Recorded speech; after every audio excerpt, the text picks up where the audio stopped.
Hello বন্ধুরা, নমস্কার। আমি একটা আজকে নতুন রেসিপি তৈরি করছি ফেলানো কপির ডাঁটা দিয়ে। সেই ডাঁটাগুলোকে আমি ঝিরি করে কেটে ভাপিয়ে নিয়েছি। দেখেন এইভাবে কেটে ভাপিয়ে নিয়েছি। আর নিয়েছি এর সঙ্গে মরলা মাছ, এর দুটো দিয়ে আমি একটু চচ্চড়ি তৈরি করব। কিভাবে করছি দেখেন। প্রথমে তেল গরম করে নিলাম, করে তেল গরম হয়ে গিয়েছে, এবারে মাছগুলো দিয়ে দিলাম, মাছগুলোকে ভেজে নেব।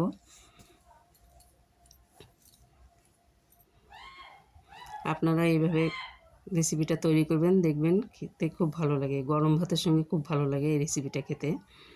মাছগুলো ভাজা হয়ে গেছে, এবার আমি তুলে নিচ্ছি। এবার তেলের মধ্যে আমি ফোড়ন দেবো কালো জিরা, শুকনো লঙ্কা, তেজপাতা। কালো জিরা, শুকনো লঙ্কা, তেজপাতা দিয়ে একটু এটাকে নেড়ে নেব। একটা সুন্দর ফ্লেভার এসছে। এবার এর মধ্যে আমি দিয়ে দেবো রসুন কুচি,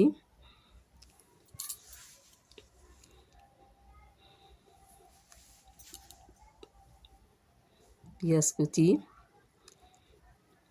দিয়ে দিলাম টমেটো কুচি, দিয়ে এটাকে ভালো করে একটু ভাজা করে নেব।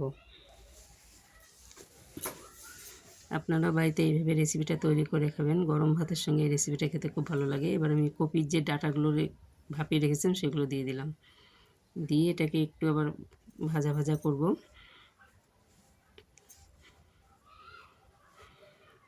এক মিনিট মতো এটাকে একটু ভাজিয়ে নেব।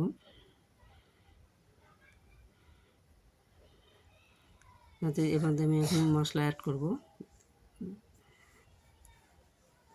লবণ, হলুদ, লঙ্কা গুঁড়ো,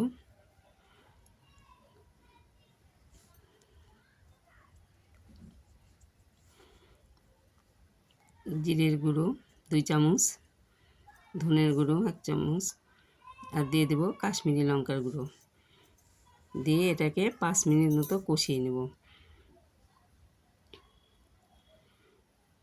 ভালো করে কষাতে হবে এবং লাল করে এটাকে ভাজতে হবে।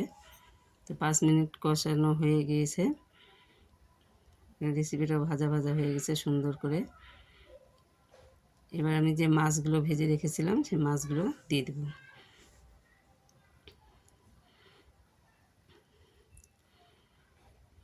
মাছগুলো দিয়ে এটাকে একটু নেড়ে নিয়ে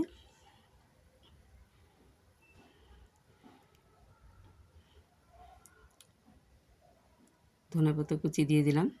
দিয়ে এবার এটাকে নামিয়ে নেব। ধনেপাতা কুচিটা দিলে বেশ সেন্ট আসে, ভালো লাগে খেতে। তো প্লিজ আপনারা বাড়িতে এইভাবে তৈরি করে খাবেন, দেখবেন রেসিপিটা গরম ভাত দিয়ে খেতে ভালো লাগে। আর যদি ভালো লেগে থাকে তাহলে অবশ্যই আমার চ্যানেলটাকে লাইক, কমেন্ট, শেয়ার করবেন এবং চ্যানেলটিকে সাবস্ক্রাইব করে দেবেন। নতুন বন্ধুরা যদি এসে থাকেন তাহলে অবশ্যই আমার চ্যানেলটিকে সাবস্ক্রাইব করবেন। আর অবশ্যই এই রেসিপিটা করে খাবেন, দেখবেন ভালো লাগে। ফেলানো জিনিস দিয়ে রান্না করলেও সেটা খেতে খুব ভালো লাগে। দেখেন আমার চচ্চড়ি তৈরি হয়ে গিয়েছে, দেখতেও সুন্দর হয়েছে। আপনারা করবেন বাড়িতে, দেখবেন ভালো লাগবে খেতে।